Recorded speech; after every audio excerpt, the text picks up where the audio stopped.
श्री शिव महापुराण प्रथम खंड तीसरा अध्याय। शिवगणों की बात सुनकर नारद जी वहां से उठकर एक पानी से भरे तालाब के पास जा पहुंचे। वहां जल के भीतर जब उन्होंने अपने मुख का प्रतिबिंब देखा तो उन्हें अत्यंत आश्चर्य हुआ। अपने उस विकृत रूप को देखकर उन्हें अत्यंत क्रोध हो आया और उसी क्रोध में उन्होंने उन दोनों शिवगणों को यह शाप दिया, अरे मूर्खों, तुमने हमारा बहुत उपहास किया है, अतः तुम दोनों भी छली तथा पापी हो जाओ। तुम अपने किए का फल पाओ कि जिससे फिर ऐसा नीच कर्म करने की तुम्हें हिम्मत ना पड़े। नारद जी के मुख से इस शाप को सुनकर वे दोनों गण अत्यंत चिंतातुर हो वहां से लौटकर अपने लोक में जा पहुंचे और शिव जी की स्तुति करने लगे। इधर नारद जी भी कुछ देर बाद अपनी यथार्थ दशा में आ गए, परंतु उनके मन में यह विचार निरंतर चक्कर काटता रहा कि विष्णु जी द्वारा छल किए जाने के कारण ही मेरा यह अपमान हुआ है। अतः या तो मैं विष्णु को शाप दूंगा, अन्यथा मैं अपना प्राण त्याग दूंगा। हे ऋषियों, यह निश्चय कर नारद जी भगवान विष्णु के वैकुंठ धाम को चल दिए। उस समय नारद जी की इच्छा जानकर विष्णु भगवान उन्हें मार्ग में ही मिल गए। विष्णु भगवान के साथ वह कन्या भी थी जिसको उन्होंने स्वयंवर में प्राप्त किया था। अस्तु, विष्णु भगवान ने नारद को प्रणाम करके हास्यपूर्ण शब्दों में कहा, हे नारद जी, आप इस प्रकार चिंतित होकर कहाँ जा रहे हैं? विष्णु के ऐसे वचन सुनकर नारद जी अत्यंत क्रोधित हुए।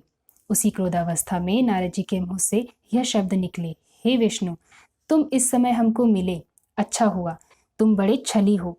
तुम्हारा वह छल जो तुमने दीति के पुत्रों के साथ मोहिनी रूप धारण करके अमृत को बांटने के समय किया था, प्रसिद्ध है ही।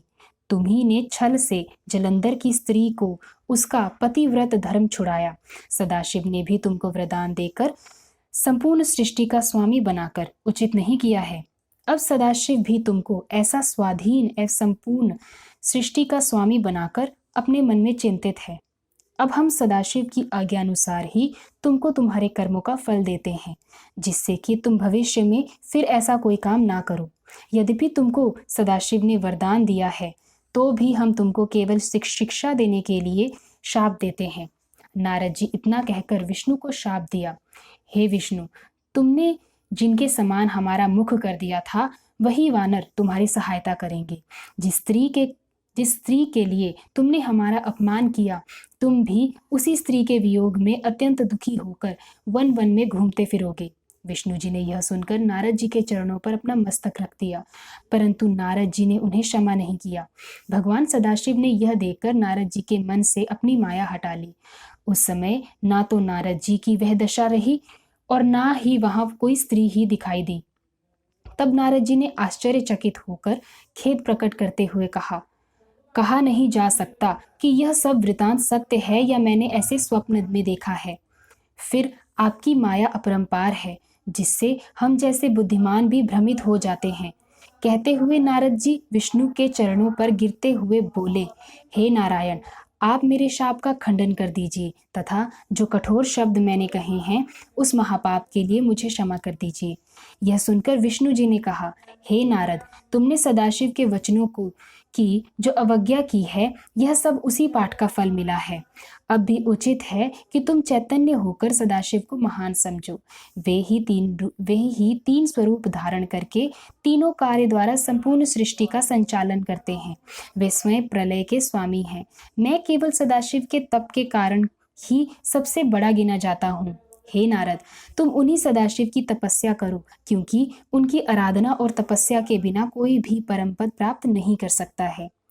अब तुम्हें उचित है कि सब कुछ त्याग कर सदाशिव का भजन करो एवं उनके शतनामों का जाप करो। वे ही मेरी शक्ति हैं। तुम हृदय में शिव जी के चरणों का ध्यान रखकर देशाटन करो, जिससे तुम्हें दुख ना होगा। तुम्हारे लिए यही उचित है कि समस्त भूमंडल पर भगवान सदाशिव की महिमा देखते हुए काशी जी को सिधारो। उसे रुद्र क्षेत्र, वाराणसी, मुक्ति क्षेत्र तथा महाशमशान भूमि भी कहते हैं। इतना कहकर विष्णु जी अंतर्धान हो गए और नारद जी सदाशिव जी के पास चल दिए। मार्ग में वे दोनों गण मिले और वे भी नारद के चरणों में गिरकर क्षमा याचना करते हुए बोले, हे ऋषिराज, हम ब्राह्मण नहीं अपितु सदाशिव के गण हैं। हमने आपका बड़ा अपमान किया है, इसलिए हमें अपना दास समझकर कृपा करें, क्योंकि हम अपने कर्मों का फल प्राप्त कर चुके हैं। नारद जी ने यह सुनकर खेद प्रकट करते हुए कहा, मेरी बुद्धि भ्रष्ट हो गई थी। सदाशिव की माया अपरंपार है। मैंने जो कुछ कहा है हे शिवगणों, वह होकर ही रहेगा। परंतु मैं तुम्हें यह वर देता हूँ कि तुम दोनों भाई मुनि के वीर एवं राक्षसी के गर्भ से उत्पन्न होंगे तथा बहुत प्रतापी होंगे। संपूर्ण सृष्टि पर विजय प्राप्त करोगे तथा अनेक प्रकार के भोग भोग कर भी सदाशिव की भक्ति से अचेत ना होंगे। अंत में वानर और मनुष्य द्वारा तुम मुक्ति प्राप्त करोगे।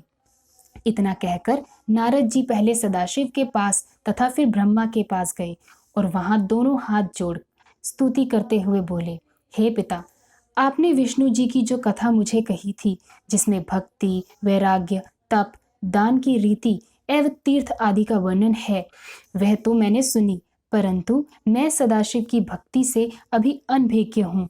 इसलिए कृपा कर मुझे क्रम से बताइए कि सदाशिव आदि, मध्य तथा अंत में क्यों रहते हैं और कैसे प्रसन्न होते हैं। वे निर्गुण होकर भी सगुण कैसे हो जाते हैं। आप अपनी तथा विष्णु जी की उत्पत्ति के ऊपर भी प्रकाश डालिए। शिव और पार्वती के जितने भी चरित्र हों, कृपा करके उन पर भी प्रकाश डालिए, जिससे मुझे और आपको भी प्रसन्नता प्राप्त हो।